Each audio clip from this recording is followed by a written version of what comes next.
Well, I mean, I appreciate you joining me, doing this interview. Super excited to talk and kind of get to know you a little more.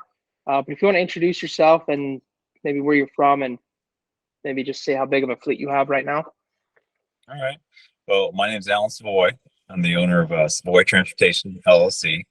We've got a fleet of 20 vehicles now, just for me. I have a private lot over by the airport, and we have 5 hosts. Between the 5 of us, we're right around 50 cars that we Oh, keep. nice. So you guys like split the rent? Yep. We all went in on our own private lot, and we all pay our portion, and then we help each other out. So it works out Wow. really good. Yeah, that's pretty smart. So break up your fleet a little bit for me. Tell me how it's put together. What kind of cars? Well, I started off. I kind of fell into this about 3 years ago. I work a long distance away, so I bought this little gas saver car. It was a Nissan Versa, and we called it the Egg. So all of our cars have themes and names to them. But so I put the Egg on the platform for when I wasn't driving it to and from work. And the first month, it made like $800. And I was like, wow, that's really impressive because I only paid $5,000 for the car. Now Wow. this is during the pandemic too, so the car rentals were through the roof, limited cars with chips and everything. So I listed it the next month, completely wide open calendar, and it made like $1,600 for the entire month. And this was a $5,000 car, and that really sparked me. I was like, man, if I had 10 of these, where would I be? So I started out with the small cars, and then I eventually went to passenger vans for families.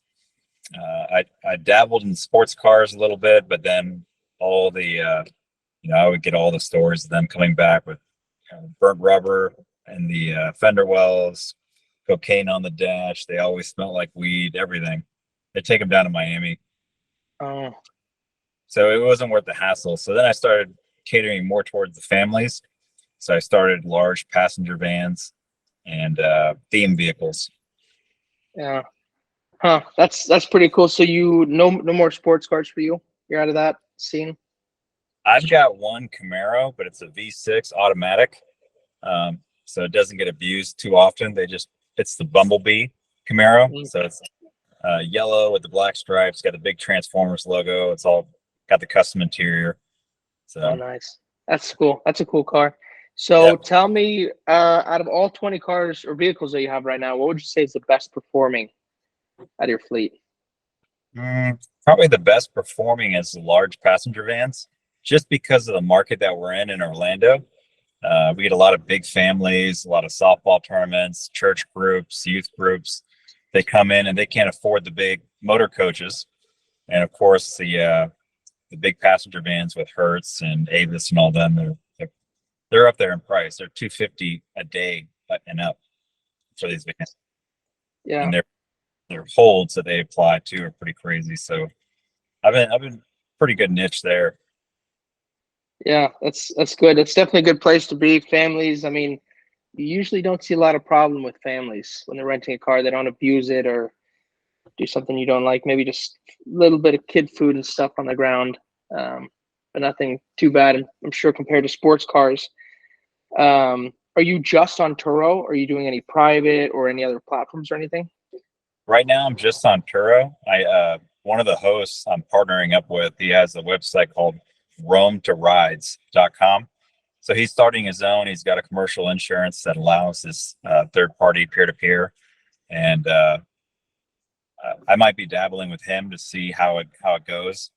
He does capture a higher percentage, dollar wise, going private, Yeah. but so we'll Have you see. ran the Yeah, have you ran the numbers yourself for your fleet on what you could potentially make?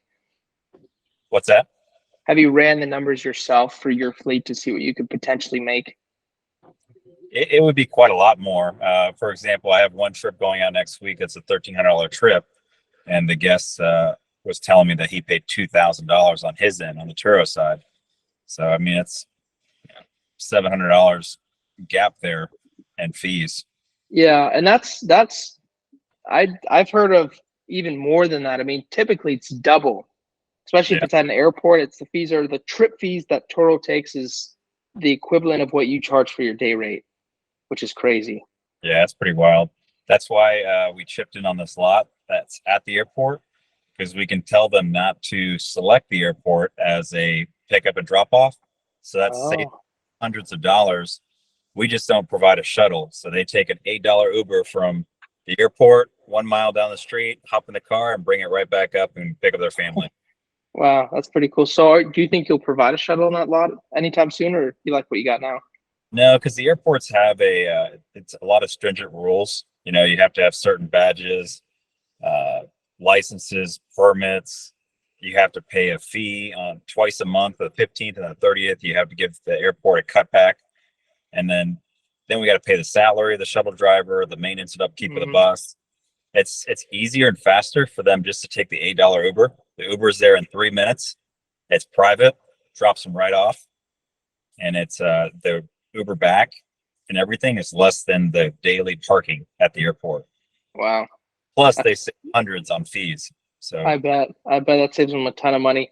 Do you guys don't have any Waymo? You've heard of Waymo?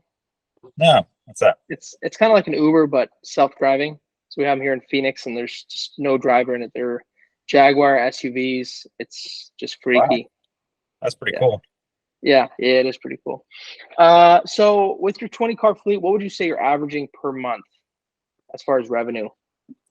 Well, this month we hit our highest goal yet. So we did 35,000 this month. On average, Wow, we do around 30,000, 29 to 30 monthly. holy crap! For a 20 car fleet, that sounds like a lot, huh? Yeah. So what's your goal for the year as far as revenue? So the first year I did it was 150. Second year was 250. This being our third year, we should be on track for 300. Wow. Not a lot of growth from last year to this year, but I've kind of maxed out on vehicles. Wow. Yeah. So tell me how are you running? Is it just yourself? Do you have people helping you run your cars? How are you doing it? I have one employee now. He's been on for about 3 months, and then because I have the five other hosts, we all help each other. Wow, that's nice. You guys, I mean, how extensive is it? Do you clean each other's cars or just grab keys from people? Yep, we all have a car pass. If somebody's on vacation, we kind of all chip in and run his cars, vice versa. If I have delivered to the airport, we have a group text that we know what cars are already parked there. So we'll drop ours off, hop into another host car, and bring it back. That's smart. That's definitely a good way to do it. Huh. Interesting. I'm It's sure just that's very helpful. it's Saves just you a trying lot to of find money. a host. Yeah. Yeah. Do you feel like you have a good group right there Yep, with the we host all you take have? care of each other, and then we're all star hosts. So we're in the game every day. Yeah, that's cool. So what are your goals with this? I mean, you said you're at your max. I mean, can you keep growing, or you want to increase the level of your cars, as in like the price and the ROI? Are you gonna expand? Or are you comfortable?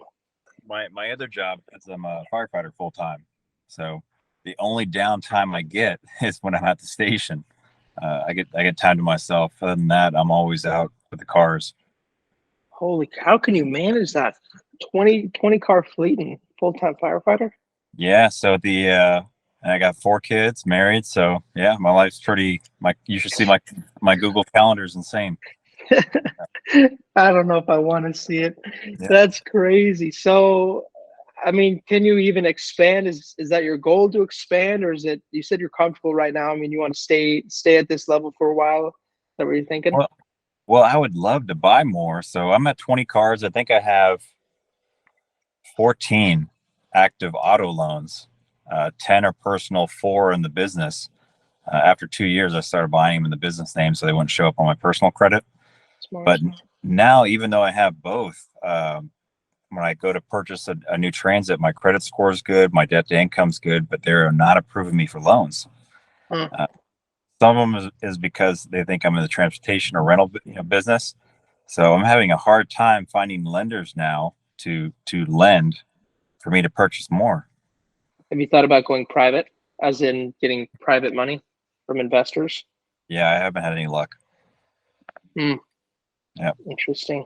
or Yeah. they or they want too high of a split. So where I'm working like a 75-25 split on the. As in, you get 25, or they Yeah, get 25? I get 25. That seems low. Yeah, so it's just not worth the time and effort. Yeah, yeah. I've heard about people. I know this one guy in Utah. He has probably 15 or 20 car fleet. He did a 75-25, but he got 75% of the revenue. And they paid for expenses like if there's maintenance problems or something like that. Yeah, Which it's I mean, cool. I've never heard about something like that other than that. So what kind of insurance do you use, like Lula or GMI, or who are you using for insurance? I have ABI, American Business Insurance. Oh, okay. That's the third big one. How do you like them? It's okay. I don't think their coverage is great. I haven't had any claims with them. All my claims have been through Turo, but Okay. all in all, it's like $120 per vehicle. So it adds up. Where on my personal policy, I was getting cars for $60 a month. Wow. Yeah, Yeah. 120. I mean, I know that GMI, we have about the same size fleet as you. We're paying $105 a month. We got a quote from Lula, and they said at our size fleet we could do $99 a month. So it's definitely other options. They always say that, and then then they charge you for the one-step GPS or their bouncy software, and then you have that monthly fee, and they say it's $10 a month, but when you get the bill, it's like 16.38 a month. So it never comes out to what they really say. We did have a one-time setup with GMI. It's like this. I don't know what it was. Like a one fee, and then I guess never again. But so we did have that. Now that you bring it up. So what about trackers? You trackers on all your vehicles, I'm assuming. Yeah, to cut costs, I just went with AirTags. Air tags. Where do you keep them? Just on I the keys? I put them in the glove box. I have a little plastic bag that go in that has a sign that says "Do not remove. This is here for insurance purposes." Sometimes, every once in a while, I'll get a guest that will text me like, "Hey, is there an AirTag in the vehicle?" And I let them know because they never read the description that all AirTags are in the vehicle. Yeah. But no real complaints, and they've been working pretty good. So Huh, we just nice. kind of take a peek to see if they're near the airport by the return time, Yeah. and this works out good. That's good. That's good. Have you had any? I know you said no claims through your insurance, but tell me about the claims. What kind of troubles have you had on Turo? Like any accidents or any big problems? Yeah, so I found it's better to work it out with the guests using their insurance. Of course, there's a little bit of finagling to get their insurance to pay. But with Turo, when I file a claim, I'm on the 90 plan, so $2,500 deductible. So when I file claims, they're usually pretty decent, 7, 8,000. They'll send their God, I can't remember the name of the adjuster that they use or the software, but you submit the claim, they review it, and it's always like 40 to 50% of what the actual repair cost is. So then you always have to go get a supplemental. So you have to front the money um, or just wait for that supplemental to kick in before you can get your vehicle completely repaired. Wow. So Huh. that's just what I've been having over here. I've seen on the forums that some guys are getting big returns and big claims, but I'm not seeing it. Yeah. Have you had any like totaled cars on the platform Not, yet? not yet. No. Okay. Yeah, I think with accidents it's a little harder because cost for the cost of repair, and that's pretty average. But when you total a car, the value, depending on how they take it, can be different. Like we've had one car total. We actually just had another car total 2 days ago. We're waiting to hear back from that. But when What that happened, what? sports cars? What? Was it a sports car? No, it wasn't a sports car. Our car that we just had wrecked was, or our first car that we had wrecked was a Kia Rio. Is a 2015. It wasn't very nice. We spent like 8,500, but it was making 14 to 1,600 bucks a month, and then we got paid out. It's like 14 grand even after $2,500 deductible from Turo, Okay. which was pretty nice. And Wow. we're pretty big on buying right. Really helps. So you said you have loans on all your vehicles. So are you buying dealership for everything? Wherever I could find them, dealership. Sometimes I do private where I'll just I'll get a draft from the bank, and I'll have that person come with me to the bank. But wherever I can find the vehicles in Florida, it's pretty tough to find certain vehicles. They're either Yeah, super high priced or they're gone. yeah. Have you ever bought an out of state? Nothing out of state yet. I've had them transferred. Like I use CarMax. I probably bought 6 vehicles through them, and I've had them transferred from other states. But Oh, about it. yeah, yeah. Have you had any cars come in and out of your service yet? Like you bought them, ran them, and then sold them yet? Well, I sold that first car, the Egg, and then I bought a BMW that I bought and sold. Hmm. It did really performed really well the first year. The second year, it just nosedived. So, um, I and the BMW, the maintenance on it was crazy. So I got out of that one, but that's about it. Everything I've tried to keep and hold. Okay. Is that your strategy to hold as long as you can until it breaks down or until it Yeah, hits a certain mileage? yeah. We call it run to failure.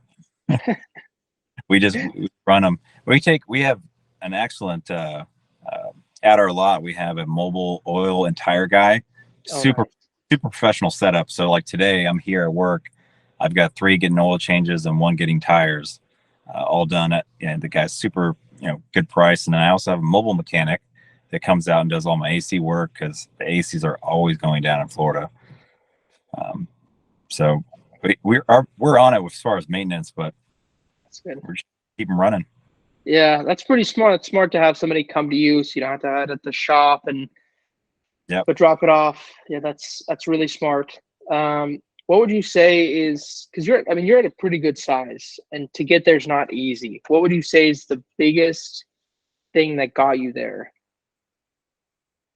I would say that I watched the a couple of the forums as far as purchasing cars, and a lot of times I would try to get you know 5 or 6 cars within a month. Wow. You know, before that credit pool, before they show all those loans, and then show a good track history, and then try to purchase another 4 or 5 within a month. Oh So my gosh. So I I, when you I wish I could buy more. I'd be out there buying more right now. yeah, kind of an adrenaline rush when you start buying cars. It's pretty fun. So when you buy the car, so when you go out and buy 4 or 5 or 6 cars, do you know exactly what you're wanting to buy, or do you do research before you start buying them, or do you start buying the one you're like, all right, let me start looking for the others? Yeah, How do you do that? so I look for the price margins. Like I want them to be less, of course, because they depreciate. So I buy them with typically a little bit higher mileage, but for I'm trying to keep the overhead low on the monthly payment. Yeah. So like my I give the example of my Camaro, right? I bought a Camaro for 22,000, the yellow Bumblebee, and my buddy's got a C8, and the Camaro makes more money than his C8 does. No kidding. His C8 only rents on weekends. It's not really long term. Where mine's gone 25 days of the month. Holy crap. That's crazy. And what do you think? Do you think it's the price point that is the reason, or the photos and description, or I what think, do I you mean, think? photos definitely sell the car. So I would always recommend investing in a good photographer. But I think it's just price point. People they just want a bright colored convertible while they're in Florida to cruise the beach. It doesn't Yeah, matter if it's a red Mustang or a lime green BMW. They both rent for roughly the same. So that seems about right. So how do you take your photos? Do it yourself, or you have a photographer? I have a photographer. So they come out. Great deal for all the hosts. They charge $55 per car, and Wow. they do a photo shoot of about 25 edited pictures. Wow, that's cheap. I mean, that's great. Yeah, we have a pretty good team at our lot. Like our oil changes are full synthetic. Any vehicle is $60, Holy crap. and that's done at the lot. It's it's super convenient. I can't even waste the time to go to a 10-minute oil change and get charged double. I know. No kidding. Holy crap. That's pretty great. What do you think? I mean, during your journey, what's been your biggest mistake you think you've made? Well, when I got into it, I was super excited. I was telling a lot of friends, and it is what it is. It comes with any business, you start telling your friends, they get into it, and then they tell their friends, and they get into it. Minivans in 2020, they're only like 60 on the platform in Orlando, 60 minivans. I was getting 85 to 120 a day for a minivan.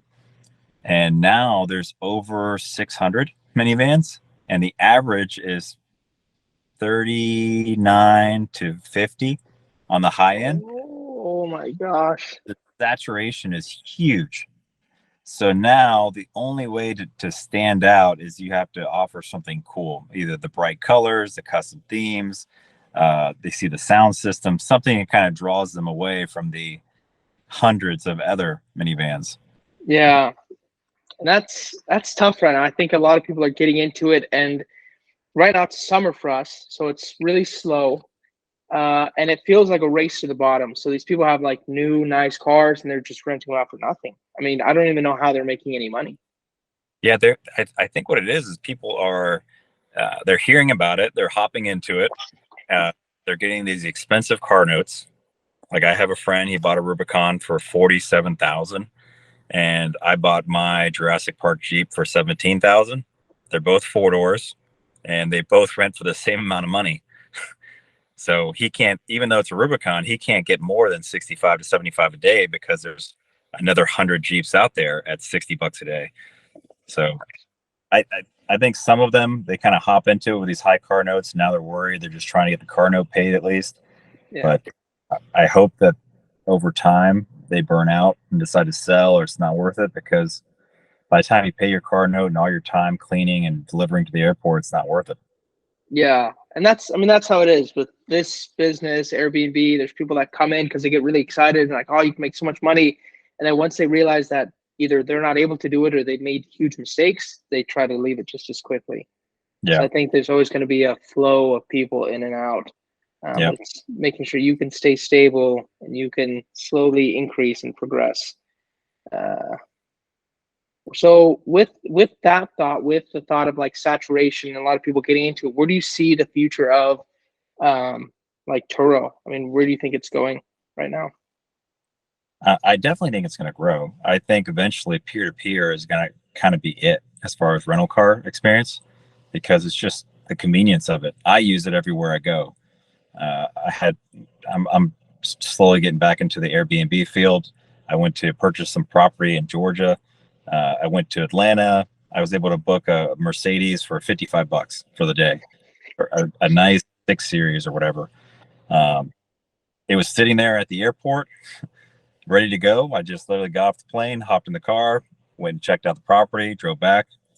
Can't beat it. Where at Avis and everywhere else, you have to sit in line, do the deposit thing. It takes forever for them to pull you around to get the car. So just for convenience, I think it's definitely going to grow and be around. Like the next Uber is the taxi. That's going to be Turo for rental cars. Yeah, I completely agree. I just hope that as a group, everybody can kind of keep quality and maintenance and I mean really customer service in to factor, because if we're going to grow and we're going to make this thing big, it really needs to focus on those things. Because if we just fall down like the big car rental companies with the huge lines and turning down so many people, I mean, Yeah, somebody's going to come out with something else and beat it. I hear Uber's getting into the game of peer-to-peer. Are they out by you yet? They're not in Florida yet. I think they are. Let me check. I've been hearing about that all over, that they're getting into the rental space, and it's crazy because they have so many people already on their platform. Let's see, services. Yeah, rental cars. Wow. Yeah, so it's already here in Phoenix. Yeah, so for us in Florida, they have it to where you can go in there and rent a vehicle, but they're all from major brands like Budget, Avis, Dollar. And then you link through there, you pay, but it's not as convenient, you know? Oh, so it's just like a travel site. Yeah. Where I heard some of the states have already started peer-to-peer on the Uber platform. So, Peer to peer on the Uber platform? yep. No Some states have kidding. started, So it's on there if you Google it, but it's not here in Florida yet. For some reason, I thought when people were saying that Uber was going to come out with this concept, I thought they were going to have their own cars, but it makes a lot more sense. I mean, Uber is peer to peer already, and I guess it makes sense. Let me just check. Let's see, finding vehicles near you. You might be right though. It might just be yeah. Okay, it's the Hertz and the Enterprise. It's them doing Yep. the third party stuff. Yep. So it's not here yet. But that's, I mean, that could be big. That could be a big opportunity for hosts. They would be the only threat, I think, to Turo right now. Get around and hire a car. They've got pretty bad reviews, and bad the host experience as far as those running out through those sites. But Turo's been pretty good to most people. Yeah, they built a pretty good system. Yeah, for sure. I think they're doing pretty good. So, what would you say is maybe your biggest piece of advice for people getting started out there? So I definitely say take the time to look in the market. I always tell everybody now, spend about 30 minutes on YouTube.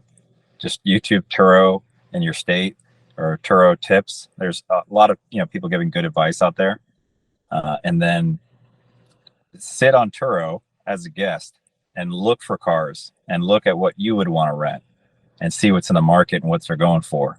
So kind of do a little bit of your research as far as what car should I buy,